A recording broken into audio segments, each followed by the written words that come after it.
వాక్యం కొరకు. పరిశుద్ధుడైన మా తండ్రి, నీకు వందనాలైనా స్తోత్రాలు చెల్లించుకుంటున్నాం.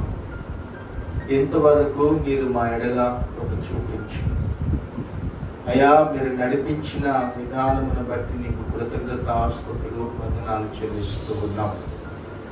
ఈ రోజునైనా నీ వాక్యం చేత మీరు మా అందరితో మాట్లాడండి అయ్యా. వినగలిగిన చెవి, గ్రహించగలిగిన మనస్సు ప్రభువా మీరు మాకు అనుగ్రహించమని ప్రార్థన చేసుకుంటున్నాం.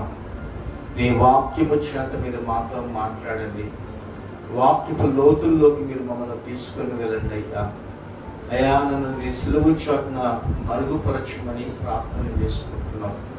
ప్రజలు వాక్యం వినిచి ఉండగా వాళ్ళ హృదయాలు తెరవబడి దేవుని వైపు మళ్ళీ సువార్తను నమ్మి రక్షించబడేటట్టుగా మీరు సహాయం చేయమని అడుగుచున్నాం. తండ్రి, నీకే స్తోత్రాలు వందనాలు చెల్లించుకుంటున్నాం. ఈరోజు వర్తమానము చేతనైనా మా అందరితో మీరే మాట్లాడి మహిమ తెచ్చుకోండి అయ్యా. నీకే మహిమ, ఘనత, ప్రభావాలు చెల్లించుకుంటున్నాం.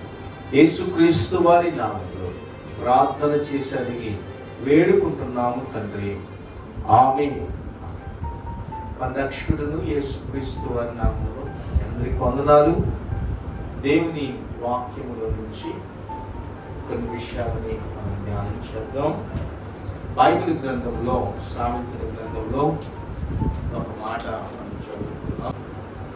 11వ అధ్యాయము, సామెతల గ్రంథము 11వ అధ్యాయము, సామెతల గ్రంథము 11వ అధ్యాయము 24వ వచనాన్ని మనం చదువుకున్నాం. వెదజల్లి అభివృద్ధి పొందువారు కలరు, తగిన దానికన్నా తక్కువ ఇచ్చి లేమికి వచ్చువారు కలరు. ఆమేన్.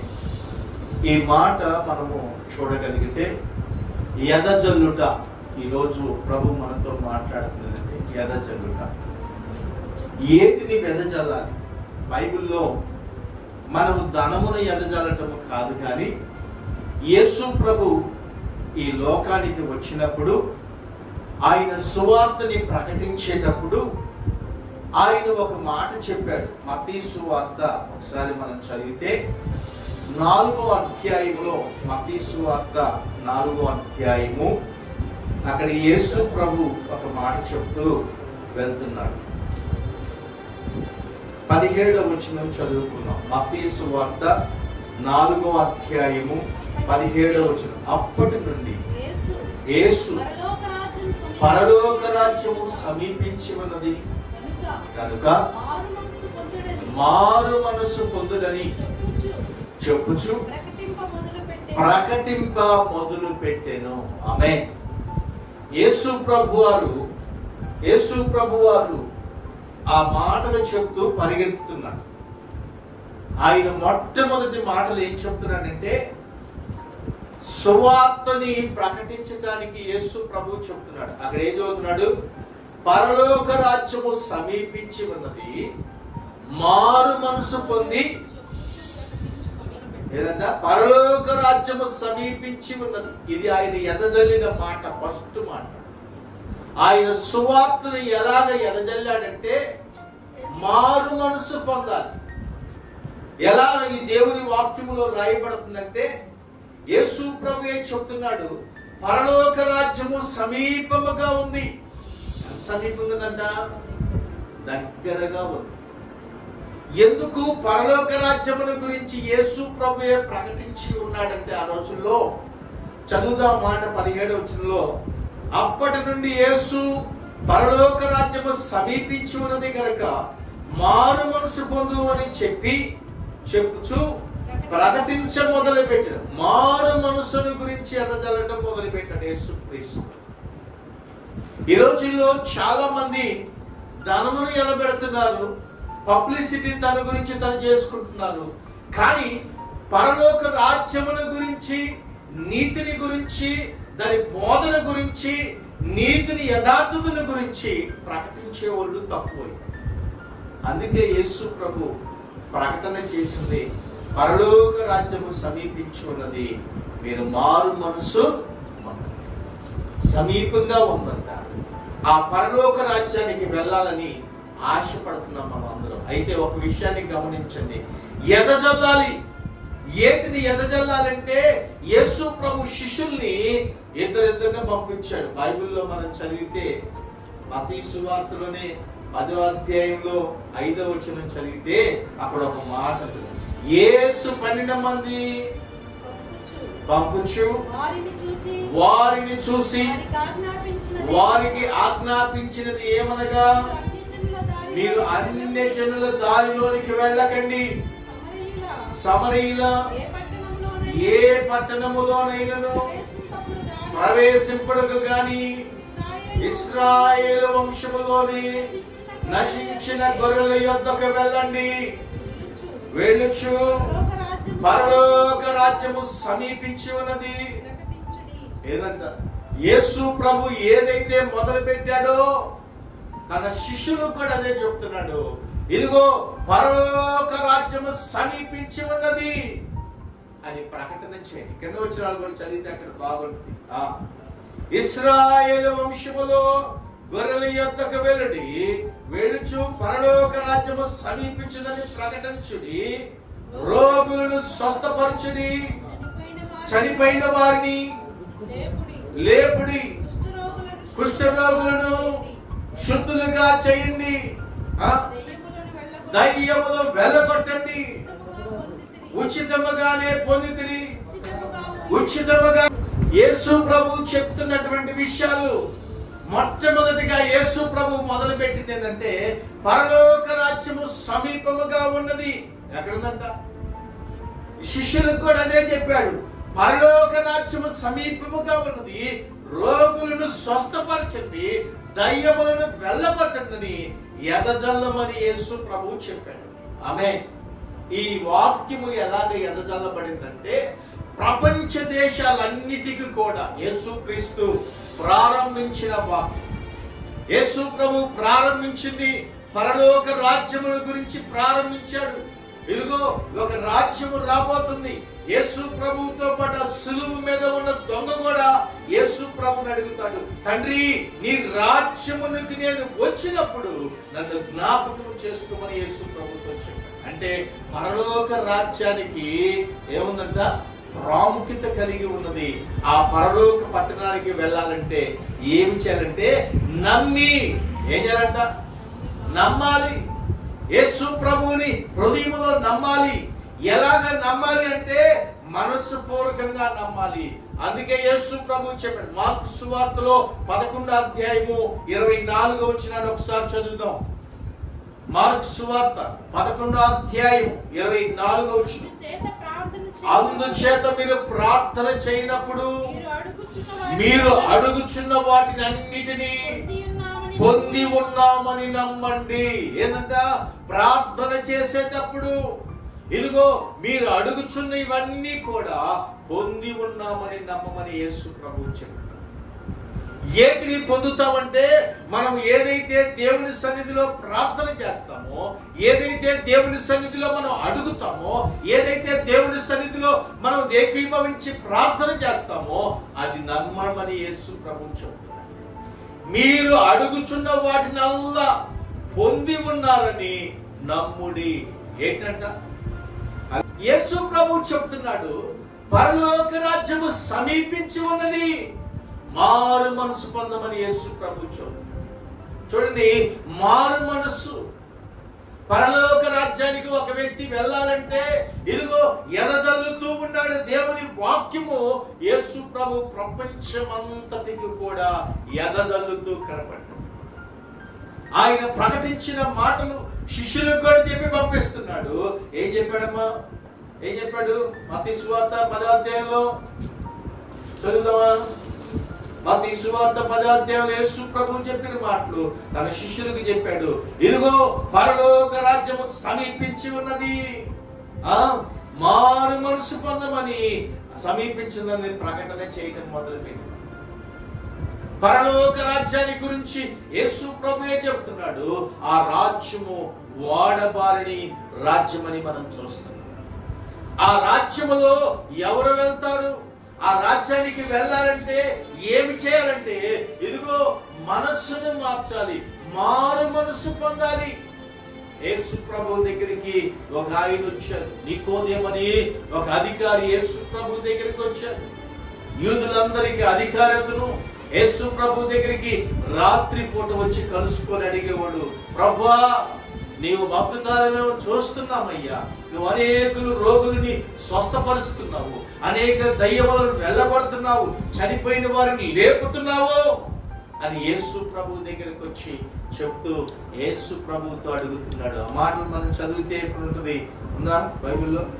నికోదేము గురించి యేసు ప్రభు దగ్గరికి రాగానే యేసు ప్రభు చెప్పాడు, ఇదిగో క్రొత్తగా జన్మించాలి.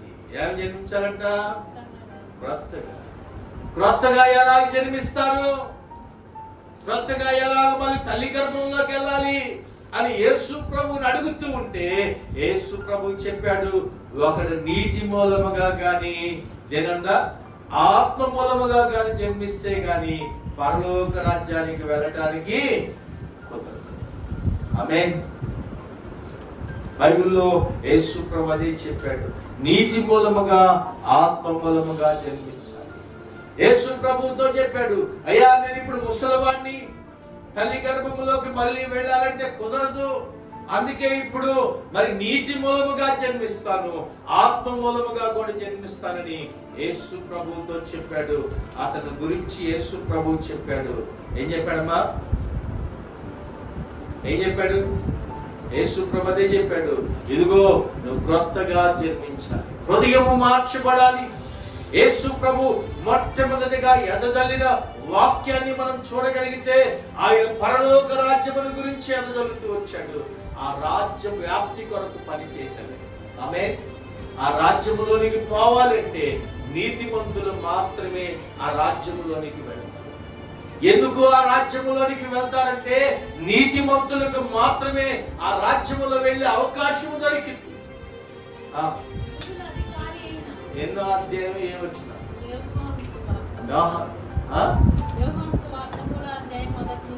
యోహాను సువార్త 3వ అధ్యాయము 3వ వచనం చదువుకున్నాం. అందుకు యేసు ప్రభు అతనితో ఒకడు క్రొత్తగా జన్మించిన యెడల అతని దేవుని రాజ్యమును ఏంటంట?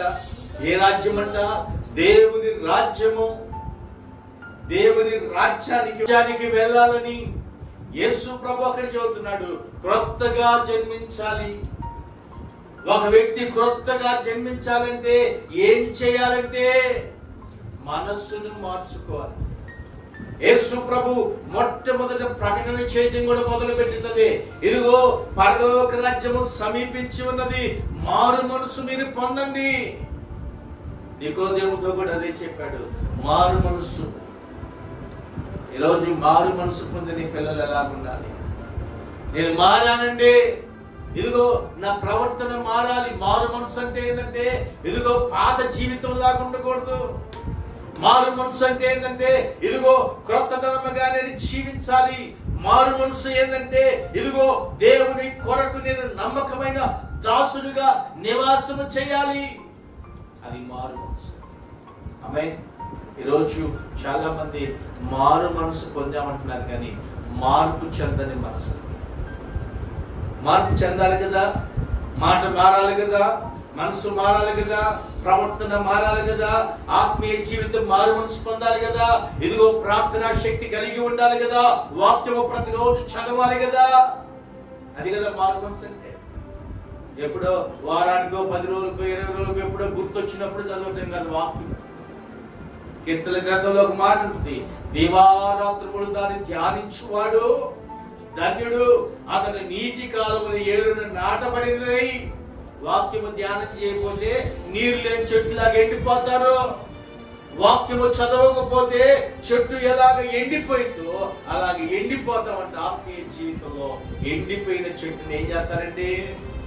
అమ్మా నారాయణ ఎండిపోయిన ఎన్ని కుప్ప చేసుకుని మొక్క కట్టుకెళ్ళి దేనికి దేనికి పొయ్యిలో పెట్టుకోండి. అర్థమవుతుందా? ఎండిపోయిన కొమ్మ, ఎండిపోయిన చెట్టు ఎండిపోతే మనిషి పొయ్యిలో తప్పక దేనికి పనికిరా.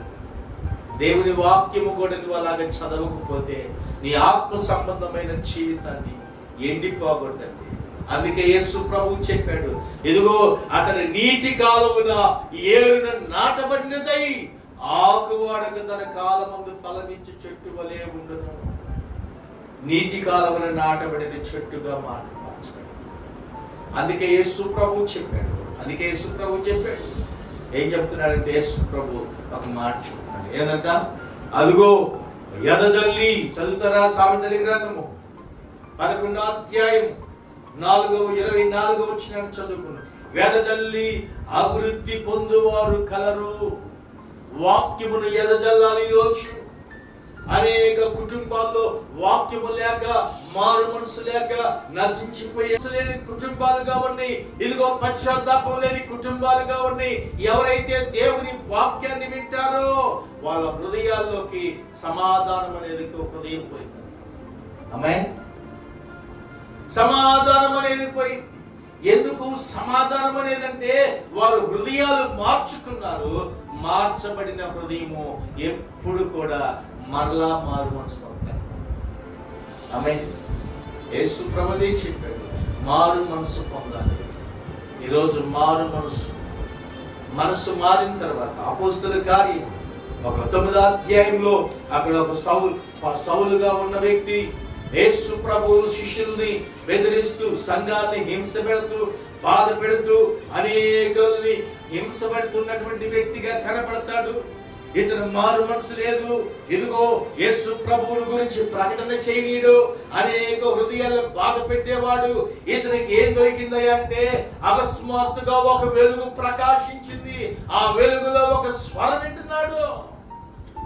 ఆ స్వరం విన్న తర్వాత ఈయన హృదయం మార్చబడిపోయింది. ఆమేన్. చదువుతారా ఆ మాటలు? మనం చదువుకుంటే 2వ వచనం 3వ వచనం చదువుకున్నాం. అతడు ప్రయాణమై చేయొచ్చు దమస్కు దగ్గరికి వచ్చినప్పుడు అకస్మాత్తుగా ఆకాశము నుండి ఒక వెలుగు ప్రకాశించెను, అతని చుట్టూ ప్రకాశించెను. అప్పుడు అతడు నేల మీద పడి, సౌలా సౌలా నీవేళ నన్ను హింసించుచున్నావని అతనితో ఒక స్వరము మాట్లాడుట విను. 5వ వచనం. ప్రభువా నీవు ఎవడవని అతన్ని అడగగా ఆయన నేను నీవు హింసించుచున్న యేసుని. ఏదంట? యేసు ప్రభు చెప్తున్నాడు, ఇదిగో నీవు నన్ను హింస పెడుతున్నావు. పరలోక రాజ్యముల గురించి బోధ చేస్తుంటే మారు మనసు పొందిన ప్రజల్ని నీవు హింస పెడుతున్నావు. అందుకే యేసు ప్రభు చెప్పాడు, ఇదిగో అతను యేసు ప్రభు శిష్యులను బెదిరిస్తూ, సంఘాన్ని గలిబిలి చేస్తూ ఏం చేస్తున్నాడు? మారు మనసు లేక, హృదయాన్ని మలుచుకోక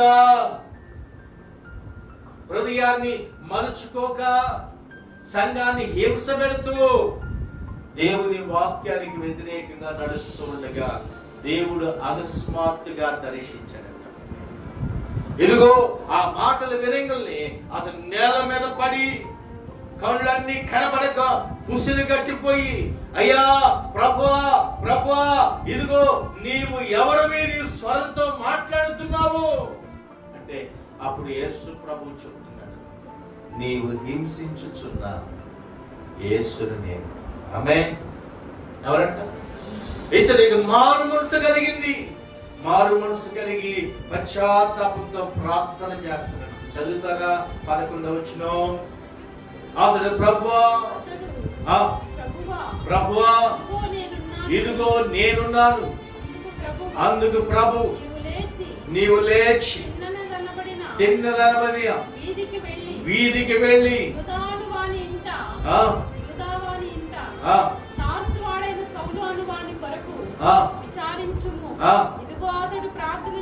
ఏం చేస్తున్నాడంట? అననీయాతో ప్రభు చెప్తున్నాడు, ఇదిగో అననీయా నీవు లేచి వెళ్ళు. అతడు ప్రార్థన చేస్తున్నాడు.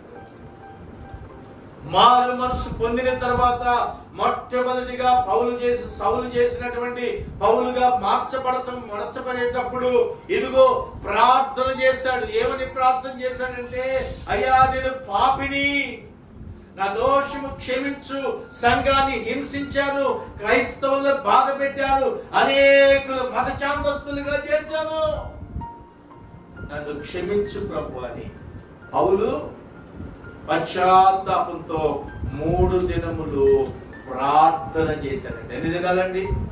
3 దినములు ప్రార్థన చేశాడు. అననీయాని దేవుడు పంపించాడు. అననీయాతో మాట్లాడుతున్నాడు. అక్కడ మనం చదివితే దేవుని వాక్యములో రాయబడుతున్నటువంటి విషయాన్ని మనం చూడగలుగుతాం. చదువుతారా? 21వ వచనం, 21వ వచనము.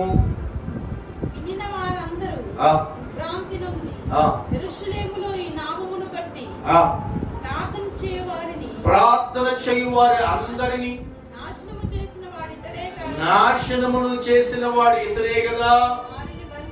వారిని బంధించి ప్రధాన యాజకుల యొద్దకు కొనిపోవుటకు ఇక్కడికి కూడా వచ్చి ఉన్నాడని చెప్పుకొని ఏం చెప్పుకున్నారు? అయితే సౌలు మరి ఎక్కువగా బలపడి ఈయనే క్రీస్తుని రుజువుపరచుచు దమస్కులో కాపురమున్న యూదులందరినీ కలుసుకుంటున్నాడంట. దేవునికి స్తోత్రం.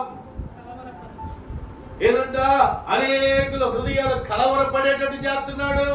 ఈయన నిజమైన యేసుక్రీస్తు. హృదయం మార్చబడిపోయింది, వెలుగు చేత పట్టబడ్డాడు, దేవుని వాక్యము ఎదజల్లుతున్నాడు. ఇక ఈరోజు దేవుని వాక్యం వింటున్న నీవు కూడా దేవుని కొరకు సిద్ధపాటు కలిగి ప్రార్థన చేయాలి. ఏం చేయాలంటే, ప్రార్థన చేసిన తర్వాత హృదయం మార్చబడిపోయింది. ప్రార్థనతో అన్నిటినీ సరిచేయగలుగుతాం, ప్రార్థనతో మనస్సును మార్చగలుగుతాం, వాక్యము చేత హృదయాలు కదిలించబడతాయి. ఆమేన్. హల్లెలూయా. రియల్ గా జరిగిన ఒక విషయం, ఒక దేవాలయంలో ఒక దొంగెళ్ళి మంచిగా ఏం చేశాడు? ఒక దొంగెళ్ళి ఆ గోల్డ్ చైన్లు ఉంటాయి కదా, గోల్డ్ అంతా దేవాలయం దేవతకేసి, దానిలో ఒక డైమండ్ కూడా ఉందంట. అది మొత్తం దొంగిలించి మెలకండి ఎత్తుకొని ఆ దొంగిలించి వెళ్ళిపోయిన తర్వాత 3 నెలల బట్టి వెతుకుతున్నారంటే ఎవరు వచ్చారు, ఈ దొంగతనం ఏం చేశారని దేవాలయం వాళ్ళంతా వెతుకుతున్నారు. కనపడట్లేదు, ఎవరు లాచూకి లేదు. ఏం చేయాలి అని అనుకుంటున్నారంట. ఒక పాస్టర్ గారు ఒక వాక్యం పై మాకా పెట్టుకొని సువార్త కోడిని పెట్టాడు. ఆ ఇంటి ముందు ఆ పక్కన పెట్టి మైకి పెట్టి యేసు ప్రభువుని గురించి చెబుతూ, పాపమును గురించి చెబుతూ, యేసు ప్రభు ఇదిగో నీ చేతి పనులన్నిటిలో నిన్ను దీవిస్తాడు అని చెప్పగలనే, దీవిస్తాడని నా చేతి పనులు అని చెప్పి అని హృదయం మార్చిపడి, నీవెక్కడున్నా దేవుని వాక్యం వింటున్నా పశ్చాత్తాపడి మోకరించి ప్రార్థన చేయి, దేవుడు నీ చేతి పనులను నీ కుటుంబాన్ని దీవించబోతున్నాడని చెప్పిన తర్వాత తన మనసులో ఒక ఆలోచన కలిగింది. ఆ దొంగ కూడా మోకరించి ప్రార్థన చేసుకున్నాడు. మోకరించి ప్రార్థన చేసుకొని, అయ్యా నిజంగా నా చేతి పనులు దీవిస్తాడని చెప్పాడని చెప్పి ఈ దొంగతనం చేసి తిరిగి ఇచ్చి రావాలని చెప్పి పోలీస్ స్టేషన్కి వెళ్ళాడు. ఏం చేశాడు? పోలీస్ స్టేషన్కి వెళ్ళాడు. డైరెక్టర్ గారు ఉన్నారు అక్కడ. ఎవరురా నువ్వు వచ్చావు అన్నాడు. ఏం లేదండి, సిఐ గారిని కలవాలంట. లేదు, సిఐ గారు అన్నాడు. ఏదో నాతో చెప్పండి, మీతో చెప్పే విషయం కాదు ఇది అంటున్నాడు. ఏదంట ఏదంట మీతో చెప్పే విషయం కాదు, సిఐ గారితో చెప్పాలంటున్నాడు. సరే అని చెప్పి సిఐ గారి దగ్గర తీసుకెళ్ళలే జేబులో తీసి ఆ టేబుల్ మీద పెట్టాడు మధ్యలో. దీంతో నేను కోటీశ్వరుని అవ్వాలనుకున్నాను, నా కష్టాలన్నీ పోతాయి అనుకున్నాను, మంచిది. అయితే రాత్రి దేవుని వాక్యం విన్నాను. ఆ ఎస్సీఏ గారు అన్నారు, 2 నెలల బట్టి ఏది చల్లాడించావు కదా, దీనికోసం అల్లాడిపోతున్నాం మేము, నిద్ర ఆధారం లేకుండా మా హై టెన్షన్ పెడుతున్నారు అధికారులు అని చెప్పి అనగలే. మీ అధికారాలను బట్టి నేను రాలేదు, రాత్రి దేవుని సేవకుడు వాక్యం చదువుతున్నాడు, నా చేతి పనులన్నిటిని దీవిస్తానని చెప్పాడు. నేను దొంగతనం చేయాల్సిన పని లేదనుకున్నాను, అందుకే మరలా వస్తువు తెచ్చిస్తున్నానని చెప్పి తెచ్చిచ్చాడు. దేవునికి స్తోత్రం. దొంగ మారాడు కదా. వాక్యము హృదయములో పనిచేసింది. వెదజల్లబడిన విత్తనము మొలిచి ఫలించింది. అందుకే యేసు ప్రభు మారు మనసు పొందమని చెప్పాడు. అతడు రాత్రి యేసు ప్రభు వాక్యం విన్నాడు, మారు మనసు పొంది పశ్చాత్తాపడ్డాడు. అందుకే ఆ వస్తువు తెచ్చిచ్చానని చెప్పాడు. సిఐ గారు, సరేరా దొంగతనం చేశావు, ఎలా యేసు ప్రభు నమ్మావంటే, రాత్రి యేసు ప్రభు వాక్యం విన్నానయ్య, నేను మంచం మీద పడుకొని హాయిగా మోకరించాను, ప్రార్థన చేశాడు సేవకుడు, ఇదిగో నా హృదయం అంతా మార్చబడిపోయింది, క్రొత్త మనసు నాకు వచ్చింది. అందుకే ఈ వస్తువు తెచ్చుతున్నాను. పాపము దేని దొంగతనం చేసింది, ఏది నా చేతి పనులు దీవించబడవని చెప్పారు. ఇదిగో ఈ రోజు నుంచి నా చేతి పనులన్నిటిని దీవిస్తానని యేసు ప్రభు నాతో చెప్పాడు. అందుకే యేసయ్య మనందరితో మాట్లాడుతున్నాడు. అమ్మాయి, ఈరోజు ప్రభు వాక్యం వింటున్నా నీకు నేర్స్తాను. యేసు ప్రభు మాతో చెప్తున్నాడు, ఇదిగో మారు మనసు పొందమని. పరలోక రాజ్యానికి వెళ్ళాలంటే మారు మనసు, పరలోక రాజ్యానికి వెళ్ళాలంటే ఆ మనసు మార్చుకుని దొంగ యేసు ప్రభునందు విశ్వాసం ఉంచాడు. ఇదిగో సౌలు కూడా అనేకులు బాధ పెడుతున్నప్పుడు, సంఘాన్ని హింస చేస్తున్నప్పుడు, ఇదిగో యేసు ప్రభు చెప్పిన మాట, మారు మనసు పొందిన తర్వాత ఆ పట్టణంలో బోధ చేస్తుంటే అనేక మంది సౌలు నమ్మట్లేదు. ఇదిగో యెరూషలేములో అనేక మందిని బాధ పెట్టిన వ్యక్తి ఇతనే కదా, యేసు ప్రభు ఎలాగితను చూస్తున్నాడు అక్కడ రాయబడతా ఉంటుంది. 22వ వచనం, అపోస్తలుల కార్యము 9వ అధ్యాయము 22వ వచనం. అయితే పౌలు ఎక్కువగా బలపడి 9వ అధ్యాయం 22వ వచనం, నేనే క్రీస్తు అని రుజువుపరచుచు దమస్కులో కాపురమున్న యూదులను కలవరపరచును. అనేక దినములు గడిచిన పిమ్మట యూదులు అతన్ని చంపవలనని ఆలోచింపగా వారి ఆలోచనను సౌలునకు తెలియవచ్చి, ఎవరు తెలియపరిచారు? దేవుడు తెలియపరిచాడు. ఇదిగో సౌలా, నేను చంపాలనుకుంటున్నారు ప్రజలు, నువ్వు చేసిన దుర్మార్గము, నువ్వు చేసిన హత్యలు, నువ్వు చేసిన సంఘాన్ని హింస, నువ్వు మారు మనసు పొందిన తర్వాత నిన్ను చంపాలనుకుంటున్నారు, జాగ్రత్త, ప్రార్థన చేసుకోమని చెప్పనులే. ప్రార్థన చేసుకున్నాడు. అనేక హృదయాలను కదిలించేటట్టుగా పౌలు మార్చాడు. వెదజల్లిన వాక్యము యేసు ప్రభు ఇదిగో మిట్ట మధ్యాహ్నం పూట మాట్లాడిన మాట, ఆ దమస్కు దగ్గర మాట్లాడిన మాట అతని హృదయము మార్చబడిందంట. నీవు హింసించుచున్న యేసుని నేను. ఆమేన్. పరలోక రాజ్యానికి వెళ్ళటానికి అనేకులకు ప్రకటన చేస్తున్నాడంట. ఇదిగో పరలోక రాజ్యము సమీపించబడుతుంది, మారు మనసు పొందమని యేసు ప్రభు తన శిష్యులకు చెప్పి పంపించిన మాట వీళ్ళకి పౌలు కూడా విన్నాడు. అప్పుడు అనేకులకు చెప్తున్నాడు సంఘాన్ని. ఒకప్పుడు నేను హింసకుడిని, దోషకుడిని, హానికరుణ్ణి, ఇప్పుడు నేను ప్రభు చేత పట్టబడి ఉన్నాను. ఆయన నా మనస్సును మార్చాడు. ఆమేన్. మారిన తర్వాత పౌలు జీవితంలో ఎప్పుడు ఎనికి తిరిగినట్లేదు. మారిన తర్వాత తన హృదయము ఎప్పుడు ఎనికిపోయినట్లేదు. మారిన తర్వాత తన జీవితము ఎప్పుడు కూడా లోకాశల వైపు పరిగెత్తలేదు. ఆయన మారు మనసు.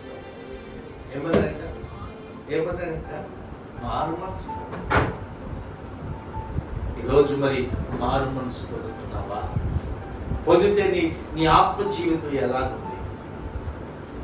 పొందితే నీ ఆత్మ సంబంధమైన జీవితం, నీ బిడ్డల క్రమం ఎలాగ పోషించబడుతుంది? నీ బిడ్డలు దీవెనకరంగా మార్చబడాలి అంటే నువ్వు ప్రార్థన చేయాలి. ఇదిగో నువ్వు మారినట్టుగా నీ పిల్లలు చెప్పాలి. నీ పిల్లలు నువ్వు మారినట్టుగా నీ అలవాట్లు నేర్చుకోకూడదు.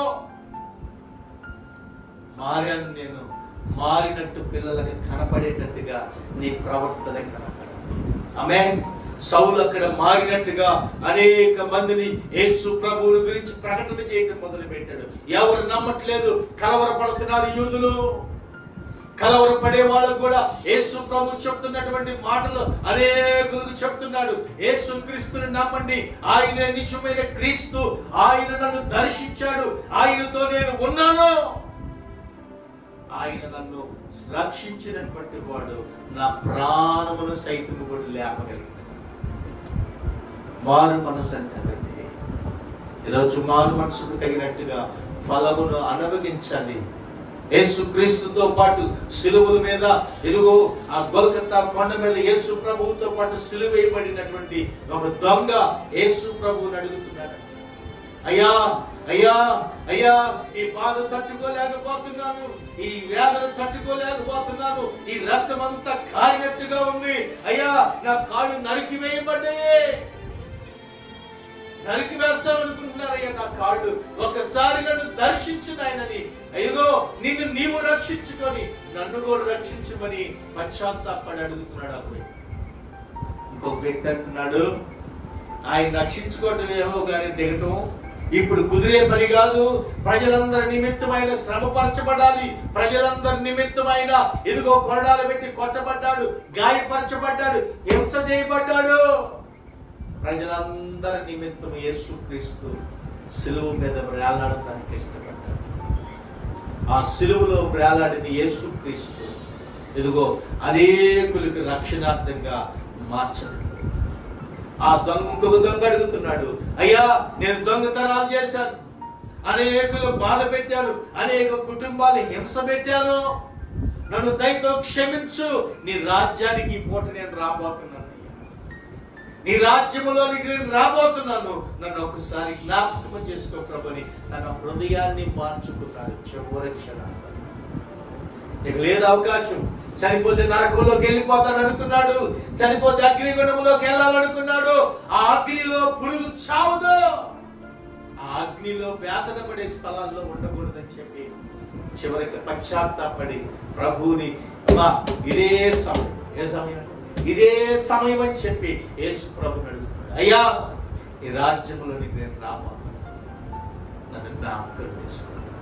యేసు ప్రభు చెప్పాడు, ఇదిగో నీవు నాతో కూడా పరలోక రాజ్యంలో ఉంటావు, పరదేశంలో ఉంటావు, నాతో పాటు ఉంటావు, నీవు నాతో పాటు నా రాజ్యములో ఉంటావు అని యేసు ప్రభు చెప్పాడు. ఆ రాజ్యానికి యేసు ప్రభు అతను తీసుకెళ్ళాడు.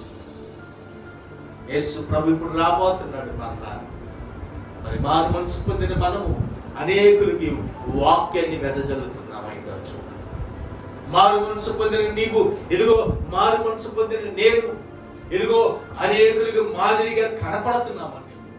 మారు మనసు పొందిన నీ జీవితం, నా జీవితం, ఇదిగో యేసుక్రీస్తును అంగీకరించకుండా ఇదిగో పాపములోనే జీవిస్తూ మన ఇష్టానుసారంగా మాట్లాడుతూ మన నాలుగుని దేవుని ఘనపరుస్తూ ఉన్న నాలుగుతోనే అబద్ధము చెప్తూ మోసకరమైన మాటలు చెప్తూ మోసాన్ని జీవిస్తూ నడుస్తూ ఉంటే అది నిజమైన మారు మనసు కాదు. ఆమేన్.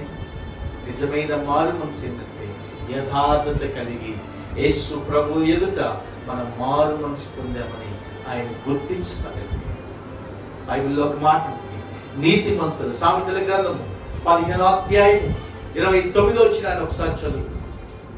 సామెతల గ్రంథము 15వ అధ్యాయము 29వ వచనం.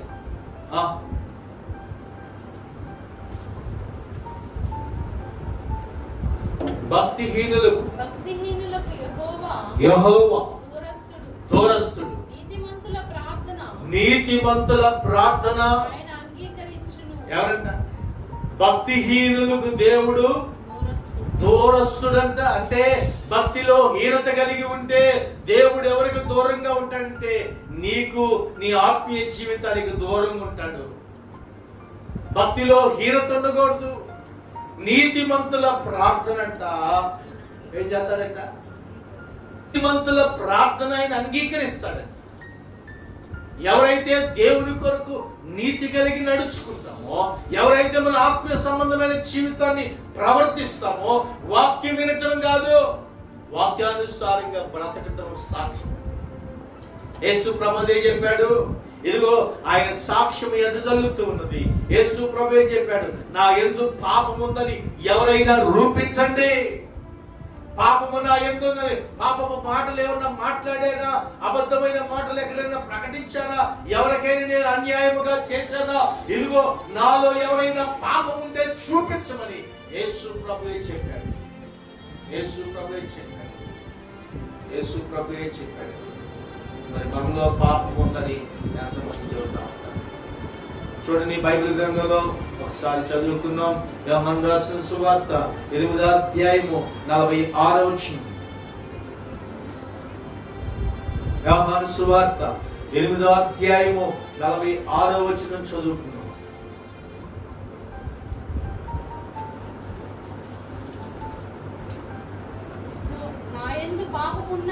నా యందు పాపముందని మీలో ఎవరు స్థాపించును?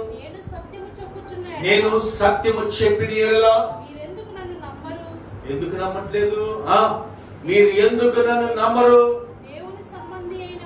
దేవుని సంబంధమైన వాడు దేవుని మాటలు వినును. మీరు దేవుని సంబంధులు కారు గనుకనే. ఎవరంట? దేవుని సంబంధమైన వారు దేవుని మాటలు విని వాక్యానుసారంగా ప్రవర్తిస్తారు. దేవుని సంబంధి కానివాడు దేవుని మాటని తిరస్కరించి వెళ్ళిపోతాడు. నువ్వు దేవుని సంబంధివైతే దేవుని మాటని వింటావు. దేవుని సంబంధివి కాకపోతే దేవుని మాట. అక్కడ యేసు ప్రభు క్లియర్ గా మెన్షన్ చేసి చెప్పాడు. నువ్వు దేవుని సంబంధివైతే, చదవమాట, నీవు దేవుని సంబంధివైతే దేవుని మాట వినును. మీరు దేవుని సంబంధులు కారు కనుకనే మీరు దేవుని మాటలు వినరు, పక్కకు పెట్టి వెళ్ళిపోతా ఉంటారు. మీరు దేవుని సంబంధులు కారు. యేసు ప్రభువే చెప్పిన మాట, నా యందు పాపం ఉందని మీరు స్థాపించగలుగుతారా? మీరు దేవుని సంబంధులు కాదు. దేవుని మాట వింటారు దేవుని సంబంధులు. దేవుని మాటను వినకుండా వెళ్ళిపోయేవారు దేవుని సంబంధులు కాదు. అందుకే యేసు ప్రభు చెప్పాడు, దేవుని సంబంధి దేవుని మాటలు వింటాడు, దేవుని సంబంధి కానివాడు దేవుని మాటను తిరస్కరించి వెళ్ళిపోతాడు. ఆమేన్. యేసు ప్రభు ఏప్రిల్కి రాసిన పత్రిక 5వ అధ్యాయము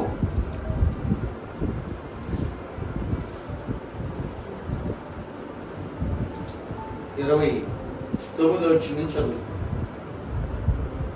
28, 29 చదువు. అందువలన మనం నిశ్చలమైన రాజ్యమును పొంది దైవ కృప కలిగి ఉందుము. ఆ కృప కలిగి వినయ భయభక్తులతో దేవునికి ప్రీతికరమైన సేవ చేయుదుము. ఏలయనగా మన దేవుడు ఏమైనాడంట? దహించు అగ్ని అయి ఉన్నాడు. ఏ దేవుడు అంటే దహించు అగ్ని. యేసు ప్రభు చెప్పిన మాటలు వింటే స్పష్టంగా ఆయన మనతో చెప్పాడు. ఆయన దహించు అగ్ని. అందుకే మారు మనసు పొందాలి. ఈ అగ్ని ఏం చేసిందంటే కాలుస్తూ ఉంటుంది. ప్రకటన గ్రంథంలో కూడా రాస్తుంది, అక్కడ అగ్ని, ఇది 2వ మరణం. చదువుతారా? 20వ అధ్యాయము మరి 14వ వచనం చదువుకున్నాం. 20వ అధ్యాయము 14. మరణము మృతుల లోకములో నుండి అగ్నిగుండములో పడవేయబడును. ఈ అగ్నిగుండము 2వ మరణము. ఎవరి పేరైనను జీవ గ్రంథమందు కనబడని యెడల, రాయబడిన కనబడినట్లు యెడల వాడు అగ్నిగుండములో పడవేయబడును. ఇది 2వ. ఈ అగ్నిలో పడవేయబడతారంట. ఆ అగ్నిలో పడవేయబడకుండా ఉండాలంటే ప్రభువైన యేసుక్రీస్తు వారిని నమ్మాలి. యేసుక్రీస్తు చెప్పినట్టుగా జీవించాలి. యేసు ప్రభు ఇదిగో ఆత్మ సంబంధమైన వాడు ఆత్మ సంబంధమైన మాటలు వింటాడు, శరీర సంబంధమైన వాడు శరీరానుసారంగా ప్రవర్తిస్తాడు. అందుకే యేసు ప్రభు ఆత్మ గనక ఆయన ఆరాధించువారు ఆత్మతోనూ సత్యముతోనూ ఆరాధిస్తారు. ఆయన ఆరాధించేటప్పుడు ఆత్మతో మనం ఆరాధించాలి. యేసు ప్రభు చెప్పినటువంటి మాటలను మనం స్పష్టంగా ప్రభువైన యేసుక్రీస్తు మనతో చెప్తాం. అందుకే దేవుని వాక్యములో రాయబడుతున్న విషయం ప్రభువైన యేసుక్రీస్తు చెప్పాడు, లోకములో ఉన్నదంతయు నేత్రాశ, శరీరాశ, అది జీవపు డంబం, అది డంబం లాంటిది. యేసు ప్రభు నమ్మిన నీకు నేను ఎలా ఉన్నాను? యేసు ప్రభు అదే చెప్పాడు, ఎదజల్లి అభివృద్ధి కలవారు కలరు. యేసు ప్రభు వాక్యముని ఎదజల్లంటే దేవుని వాక్యాన్ని ఎదజల్లు. వాక్యము ఎదజల్లడానికి ధనమును కూడా యేసు ప్రభుకి ఇచ్చారు. అనేకులు బోళమును సామ్రాన్ని యేసు ప్రభు ఇచ్చారు. ఎదజల్లారు. వాళ్ళ ఆస్తులు కూడా అమ్మి పౌలు దగ్గరికి తీసుకొచ్చారు. ఆస్తులు ఇల్లు కూడా అమ్మి దేవుని వాక్యం కొరకు పెట్టారు. ఆ వాక్యం మన దగ్గరికి తీసుకొచ్చింది ఈ రోజు. దేవునికి స్తోత్రం. ఆ వాక్యం నా చేతిలోనికి రావడానికి వారు అమ్మి పొలాలు అమ్మి దేవుని వాక్యం తీసుకొచ్చి ఇచ్చారు. అందుకే ప్రభు వాక్యం చెప్తుంది, మారు మనసు పొందాలి, పరలోక రాజ్యానికి మనం సమీపంగా ఉండాలి. దేవుడు మరి ఈరోజు వాక్యం చేత మనతో మాట్లాడిన మాట వెదజల్లుదాం. దేవుని వాక్యాన్ని అనేకులకి దేవుని వాక్యాన్ని ప్రకటిద్దాం. దేవుడు మరి చిన్న వాక్యంలో దీవించునుగా. ప్రార్థన చేసుకుందాం. పరిశుద్ధమైన మా తండ్రి, నీకు వందనాలు స్తోత్రాలు చెల్లించుకుంటున్నాం. విత్తబడిన వాక్యం ప్రతి హృదయములోనైనా మీరు ఫలభరితంగా మీరు మార్చండి ప్రభువా. ఎదుగో ఎవరు దేవుని వాక్యం విన్నారు, ఎవరు దేవుని వాక్యము శరీరానుసారమైన మనసు కలిగి ఉంటే శరీరమును కొట్టివేసి ఆత్మతో నింపమని అడుగుచున్నాము. వెదజల్లి అభివృద్ధి పొందువారు కలరు, వెదజల్లి అభివృద్ధి పొందువారు కలరు అని చెప్పావు కదా నాయన. ఈ రోజునైనా నీ వాక్యమును ఎదజల్లటానికి సౌలుని మీరు పట్టుకున్నారు, పౌలుగా మార్చి సంఘాల కొరకు శ్రమపరచబడి హింసపడి అయ్యా దేవుని వాక్యానుసారంగా తన జీవితాన్ని కట్టుకుని పరలోక రాజ్యమును ప్రకటించడానికి మీరు కృపించారు. ఈరోజు నీ రాజ్యము సమీపంగా ఉందని చెప్పారు. నీ రాజ్యమునైనా సమీపముగా ఉన్నదని చెప్పావు. వాక్యపు లోతుల్లో మీరు మాతో ఉండి మాట్లాడమని ప్రార్థన చేసుకుంటున్నాం. నీకు మాత్రమే మహిమ చూపించుకుంటూ యేసుక్రీస్తు వారి అతి శ్రేష్టమైన నామములో ప్రార్థన చేసి అడిగి వేడుకుంటున్నాము తండ్రి. మన తండ్రి అయిన దేవుడి దీవెన, కుమారుని యేసుక్రీస్తు వారి కృప, పరిశుద్ధాత్మ దేవుడు అన్న సహవాసము సకల పరిశుద్ధులకు మనకును ఆయన కృపతోడై నడిపించును గాక. ఆమేన్. అందరికీ వందనాలు. మరి దేవుని వాక్యము మరి